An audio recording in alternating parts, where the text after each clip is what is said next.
So high students, I hope तुम्ही हा time table एकदम व्यवस्थित फॉलो करताय.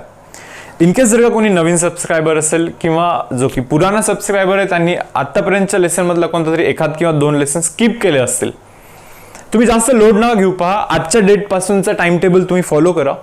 ज्यावेळेस 27 सप्टेंबरला आपल्या सर्व गोष्टी संपेल त्याच्यानंतर तुम्ही हे जे काही तुमचे बाकी टॉपिक्स असतील ते तुम्ही टॉपिक्स परत तिथे पुढे जाऊन करू शकता. तर पहा, टाइम टेबलनुसार आजचा टॉपिक आपण घेतोय डिफरन्शियल इक्वेशन.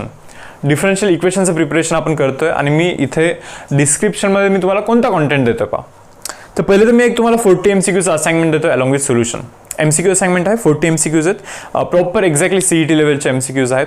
तर ते MCQज तुम्ही आधी सॉल्व्ह करा, सोल्युशन्स चेक करा, नक्कीच तुम्हाला समजून जातील. याच्यामध्ये अराउंड तुमचा 90 to 100 मिनिट्स कसे जातील पहा. 40 MCQजला 80, 90 और 100 मिनिट्स सॉल्विंगमध्ये मे बी तुम्हाला लागतील. मग तुम्ही सोल्युशन वगैरे चेक कराल, काही MCQज तुम्हाला नाही येणार. सो मी असं कन्सिडर करतो की 120 और 130 मिनिट्स तुमचे इथे जातील. आता त्या व्यतिरिक्त पहा, मी तुम्हाला इथे PYQs पण देतोय, प्रिव्हियस इयर क्वेश्चन्स 2017, 2018 आणि 2019च्या पेपर्समधले डिफरन्शियल इक्वेशनचे क्वेश्चन्स मी तुम्हाला इथे देतोय. त्याचे सोल्युशन्स हे व्हिडिओ लेक्चरच्या फॉर्मॅटमध्ये असतील. एक रेकॉर्डेड लेक्चर आहे जो की मी फार पूर्वी रेकॉर्ड केला होता पहा. तर त्याचा इथे एक लिंक देतोय. जर का तुम्हाला एखाद क्वेश्चन नाही समजला PYQ मधला तर तुम्ही तो व्हिडिओ पाहू शकता. आता या दोन असाइनमेंट व्यतिरिक्त मी तुम्हाला आणखीन एक 15 MCQचं असाइनमेंट देतोय. आता तो 15 MCQचं असाइनमेंट कुठून काढलाय पहा. तर जो नवीन सिलेबस आहे तुमच्या ज्युनियर बॅच ला जो काही सिलेबस चेंज झालेला आहे त्यांचं टेक्स्टबुकचं स्ट्रक्चर जर का तुम्हाला माहिती असेल मे बी, तर टॉपिक झाल्यानंतर त्यांच्याकडे MCQज दिलेले आहेत. प्रत्येक टॉपिकच्या नंतर MCQज प्रोव्हाइड केले जे की आपल्या टेक्स्टबुकमध्ये नव्हते. हा मुलांना टॉपिक झाल्यानंतर आपल्याकडे मिसलिनियस एक्सरसाइज होता. ओके, त्यांच्याकडे मिसलिनियस सम्स तर आहेतच, अलॉंग विथ मिसलिनियस सम्स त्यांच्याकडे MCQचा एक छोटासा असाइनमेंट पण आहे पर टॉपिक. सो ते 15 MCQज पण मी इथे PDFच्या फॉर्मॅटमध्ये अटॅच करतोय. बऱ्याच जणांनी मे बी ते सॉल्व्ह केले असतील, बट मी तुम्हाला परत सजेस्ट करतोय की रिपीट कराल तरी काही हरकत नाही आहे, नाही का. रिपिटेशन पण गरजेचं आहे, कारण की प्रत्येक गोष्ट जी केलेली असते ती आत्ता लक्षातच आहे असं पण नाही सांगू शकत. मे बी काही गोष्टी विसरलेल्या असतात. आणि हा जो पॉईंट येणार आहे की नवीन टेक्स्टबुकमधून जे MCQज आहेत ते मला पर्सनली थोडेसे इम्पॉर्टंट वाटतात. कारण की CETचं जर का तुम्ही स्ट्रक्चर पाहाल मुलांना, तर स्ट्रक्चर असा आहे CETचा की टेक्स्टबुकमधूनच भरपूर साऱ्या गोष्टी येतात. आणि डेफिनेटली स्टेट बोर्डनी एक डेटाबेस बनवलेला आहे नाही का MCQजचा, जे की त्यांनी नवीन सिलेबस नवीन टेक्स्टबुकमध्ये इंट्रोड्यूस केलेला आहे. सो मला असं वाटतं पहा त्यातून पण बरेच सारे MCQज येऊ शकतात. ओके, तर नक्कीच ते तुम्ही टॉपिक वाईज प्रत्येक टॉपिकचे ते MCQज तुम्ही केले पाहिजे, टेक्स्टबुकच्या मागचे MCQज. ओके, सो इथून पुढचे जे काही लेसन्स येणार आहे मग मी ते पण MCQज इथे अटॅच करत जाईन. तर हा बेसिकली मी तुम्हाला कंटेंट दिलेला आहे पहा. तर अराउंड तुमचे कसे पण 3 ते 3.5 तास नक्कीच याच्यामध्ये इन्व्हेस्ट होतील, मिनिमम 3 तास तरी इन्व्हेस्ट होतील. सो व्यवस्थित प्रिपरेशन करा तुम्ही. ज्यांचा अभ्यास एकदम व्यवस्थित आहे तर ते लिव्ह करू शकतात हा लेक्चर, आणि जो काही टास्क तुम्हाला दिला आहे तो तुम्ही स्टार्ट करू शकता. आता इथे मी काय करतोय पहा, अराउंड 6 to 7 मिनिट्सचं एक थोडंसं रिव्हिजन घेतोय. डिफरन्शियल इक्वेशनमध्ये एक्झॅक्टली कोणता कॉन्टेंट आहे शॉर्टमध्ये रिव्हिजन घेतो ते पाहू शकता मुलांना. पहिला तर पॉईंट पहा, ऑर्डर अँड डिग्री. जो काही डिफरन्शियल इक्वेशन आहे ना रे, डिफरन्शियल इक्वेशन, तर तो पॉलिनॉमियलच्या फॉर्ममध्ये आला पाहिजे. आता पॉलिनॉमियल म्हणजे काय पहा, ax⁻n प्लस b से x⁻n-1 plus c x⁻n-2 plus d something is equal to काहीतरी असेल असं नाही का. काय असतं एक्सचा पॉवर जो असतो ना, एक्सचा पॉवर हा बेसिकली इंटीजर असतो. इंटीजर बोलण्यापेक्षा नॅचरल नंबर बोलूया आपण. चलो, सो कॉन्स्टंट आणि एक व्हेरिएबल असतो आणि जसं की पॉवर असतो. ओके, पॉवर 3, 4, 5, 6 काही असू शकतो. जसं की पॉवर 2 असेल तर आपण त्याला क्वाड्रॅटिक इक्वेशन बोलतो. 3, 4, 5, 6 असेल जनरली पॉलिनॉमियल बोलतो आपण. सो जर का तुम्ही याला x कन्सिडर कराल, dy/dx ला जर का तुम्ही x कन्सिडर कराल, x, तर तुम्ही इथे पाहू शकता या एक्सचा पॉवर जो काही आहे ना, एक्सचा पॉवर जो काही आहे ना मुलांना, तो इथे 2 आहे.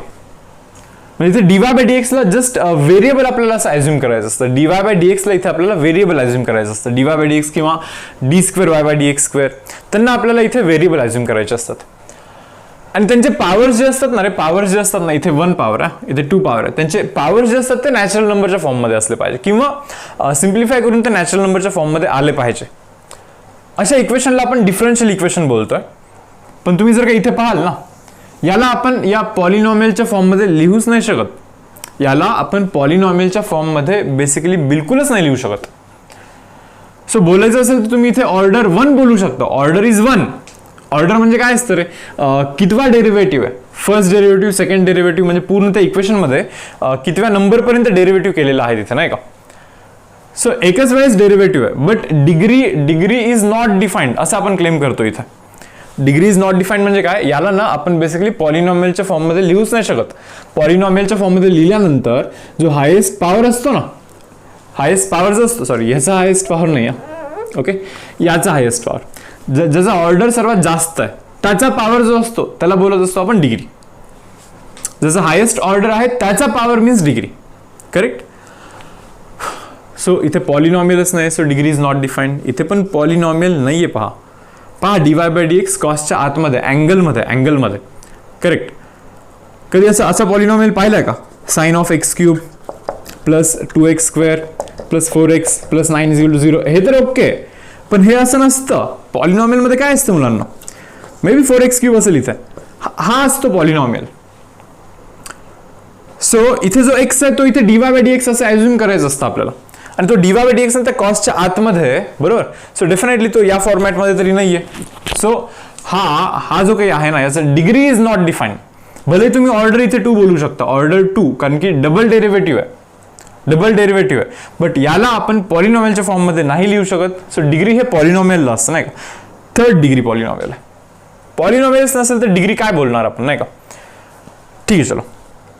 जर का तुम्हाला एक सिंपलचं इक्वेशन दिलं असेल, ax² + bx + cy + d = 0 असं एक इक्वेशन दिलं असेल, आणि या इक्वेशनमध्ये जर का तुम्हाला विचारलं की या इक्वेशनचा जर का तुम्ही डिफरन्शियल इक्वेशन कॅल्क्युलेट काढला, नाही का, तर त्याचा ऑर्डर किती असेल. मे बी तुम्ही असं शिकलं असेल की जितके अननोन 1, 2, 3 तितक्या वेळेस डेरिव्हेटिव्ह करायला लागतो, नाही का. जितके अननोन 1, 2, 3, 4 अननोन आहेत, सॉरी 4 अननोन आहेत.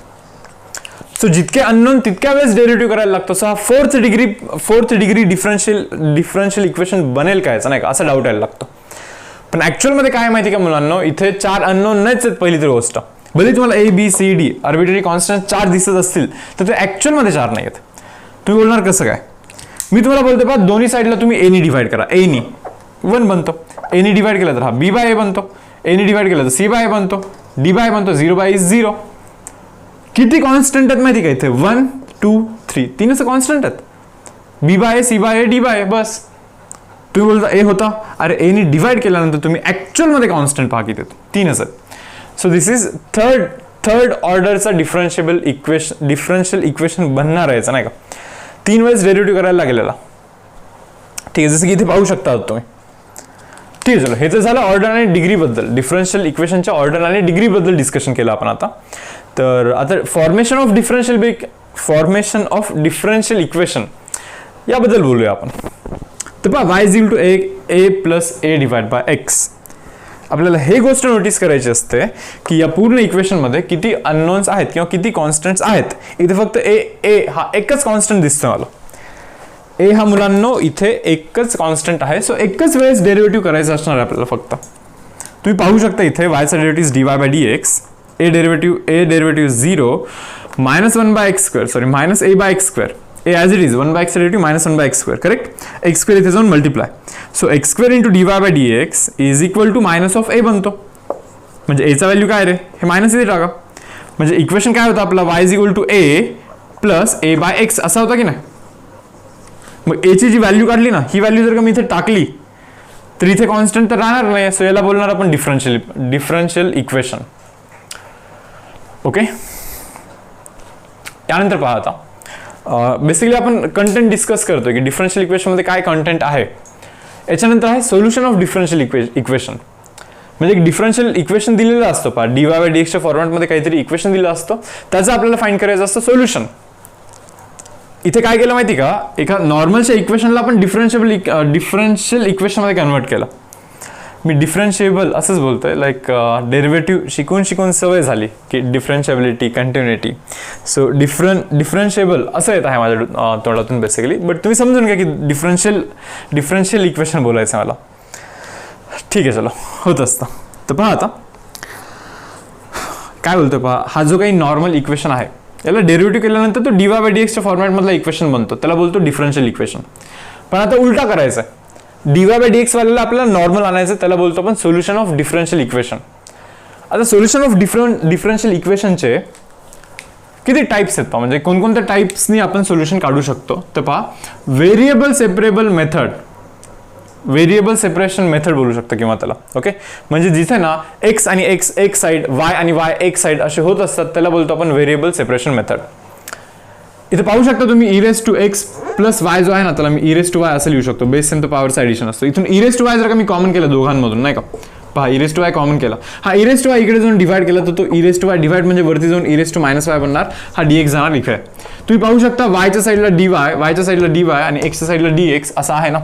सेपरेट केले आपण व्हेरिएबल्स, त्याला बोलतो आपण व्हेरिएबल सेपरेबल फॉर्म.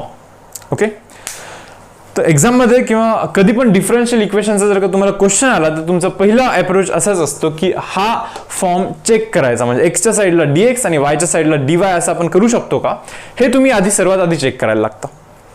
म्हणजे डायरेक्टली लिनियर इक्वेशन पाहिलं असं नाही आहे, ते प्रोसेस पहा आधी, हे पाहायचं असतं की आधी होतात का रे सेपरेट, नाही का. जर का सेपरेट होत असतील तर झालं, इथेच तुम्हाला तुमचा आन्सर येऊन जाईल. यानंतर पहा, इनकेस जर का सेपरेट नसतील होत, जसं की इथे पहा तुम्ही नाही होत सेपरेट, कसं काय आणणार एक्सच्या साईडला dx, हा तर अँगलमध्ये हे एक्स आणि वाय सोबतच राहणार आहेत कधी पण. आणि मग कधी पण लक्षात ठेवाल तुम्ही, पहा एखादी गोष्ट जर का अँगलमध्ये असेल, सेकच्या आतमध्ये काहीतरी असेल किंवा लॉगच्या आतमध्ये असेल, like log of x square plus y square असलं असतं मे बी इथे सेकच्या आतमध्ये किंवा अँगलच्या आतमध्ये, लाईक ट्रिग्नोमेट्रिक फंक्शन्सच्या आतमध्ये काहीतरी, किंवा लॉगच्या आतमध्ये किंवा पॉवरमध्ये, like e raise to maybe say x plus y असं समथिंग काहीतरी. e raise to x plus y इथे होता ॲक्च्युली, बट सम काहीतरी एक वेगळा फॉर्मॅट असेल आणखी.